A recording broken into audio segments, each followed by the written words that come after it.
Hello, everyone. Welcome to Faculty Spotlights for the College of Professional Psychology at the Chicago School. Today, we're joined by Dr. Gary Bruss, the Department Chair for our PsyD Clinical Psychology program in Anaheim, California. Welcome, Dr. Bruss. Thank you, Dr. Garrison. Good morning. I'm happy to be here.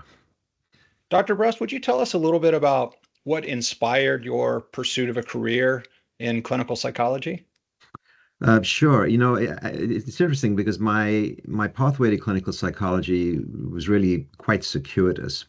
I had decided as a young person that I wanted to go to law school, and in fact, I did pre-law in undergraduate training, and and was about to take the LSATs to go to law school. But along the way, I had done a lot of independent reading in philosophy, which led me into the world of psychological theory as well. Mhm. And so I decided in my final quarter of undergraduate training to take Introduction to Psychology. I was just about to graduate.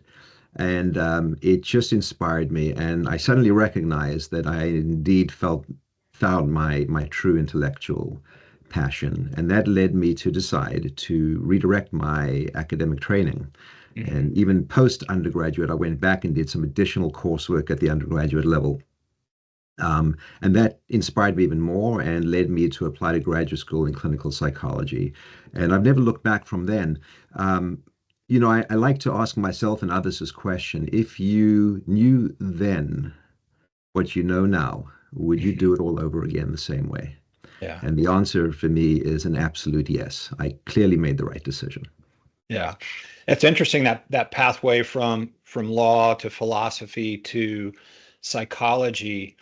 I know from my own experience, when I got into psychology and I took history and systems in psychology, and we kind of got into the philosophical underpinnings and the history of psychology and the relationship of those philosophers to the development of the early kind of founders of the field. I was fascinated, but I couldn't bring myself to be fascinated enough to go and read them at any depth beyond what was required in the course.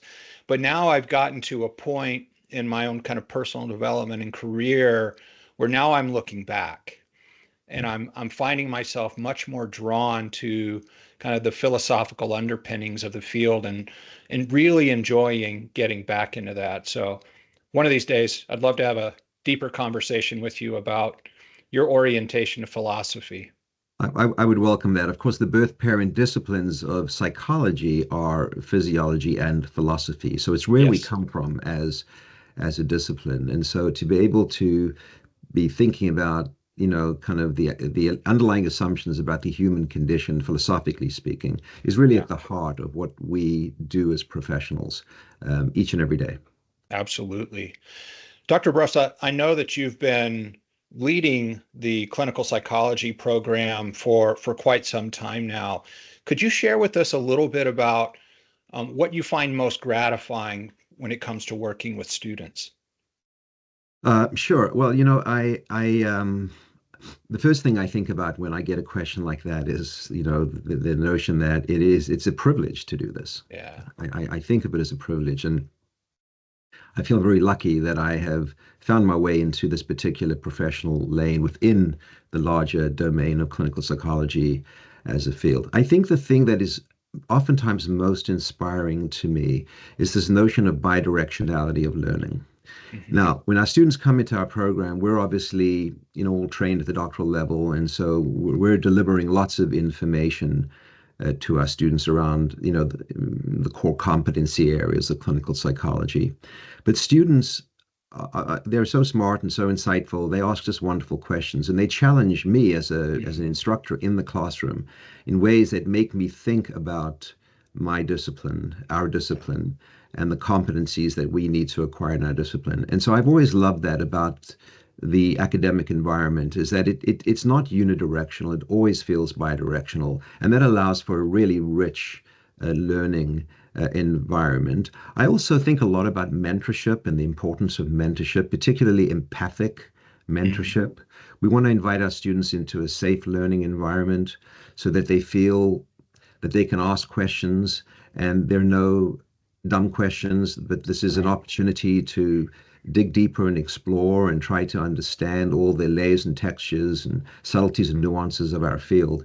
And so, I would have to say that it again, just bookending my comment that Yeah. it's just a privilege to be in that particular role as a psychologist, and it's a pleasure to be actually able to be engaged in the training of the next generation of clinical psychologists. Yeah, what you say about the privilege of what we do really resonates with me because I often think that when I'm working clinically, when I'm sitting in the room, I'm much more child focused, but when I'm sitting in the room with a kid or the parents, I always feel this profound sense of privilege to be in that space and to do the work that we do as clinical psychologists. And I think what you say about our role in working with and mentoring students being a privilege is very much similar. Yeah, absolutely. I mean, in the clinical setting, to be entrusted in that way by the Yeah, other is a really powerful dynamic. And I think about mentorship broadly, not just in terms of being a faculty member and an instructor, but also the role that we play in a mentorship-based yeah, way in the clinical setting as well. So I think, being an empathic, and I want to underscore that, being an empathic mentor. When we invite students into our program, we want them to feel welcomed into the family yeah, of our program, into the family of clinical psychologists, and to be able to learn and grow and develop both intellectually and emotionally themselves in, yeah. in a safe environment. Yeah, that's a beautiful perspective, Dr. Bruss, and one I completely agree with. Um, so as you've worked with students over the year and the students you have now and the students you'll have next year and the years to follow, what is one piece of one lesson or one skill that you hope that each and every student comes away from your program with? Yeah, great question. So, of course, when you come into graduate school, there's a lot to learn in Hmm. clinical psychology. So, we're delivering lots of basic knowledge to students. But even more importantly, is students becoming competent in applying that knowledge, which we Yeah, refer to as procedural knowledge. yeah, So, in the procedural knowledge arena, it's about that application of knowledge to real world and clinical situations. It's a little bit like thinking about metacognition or critical thinking, that yeah, ability to make inferences, to speculate, to assimilate, to integrate. It's that higher order thinking. And so while we're teaching basic knowledge, we're really engaging students early on and throughout the arc of the curriculum in becoming increasingly competent in applying their knowledge critically, which is otherwise termed procedural knowledge. We want to make sure that our students graduate from the program as really well trained local clinical scientists, that they yeah, understand how to access and read the literature that's relevant to practice or evidence based practice, but also that they think locally in a scientific way, in a rigorous way, that they apply that rigorous way of thinking in the clinical hour. yeah. So, there's a world of people out there who are interested in the field of clinical psychology. And then there's a subset of those people that are interested in pursuing it as a profession. And so as that group is kind of looking at entering a training program like yours, what advice would you give them as they go through the consideration process? Yeah, a great question. I like to tell students who attend our information sessions that 9/10 of the challenge of selecting a career is finding your passion. Yeah, You find your passion, you're 9/10 of the way there. Now, the yeah. 1/10 is not easy. There's a You lot contained in that one it's a tenth, lot right? in the 1/10. You got to get into graduate school and you've got to navigate through graduate school.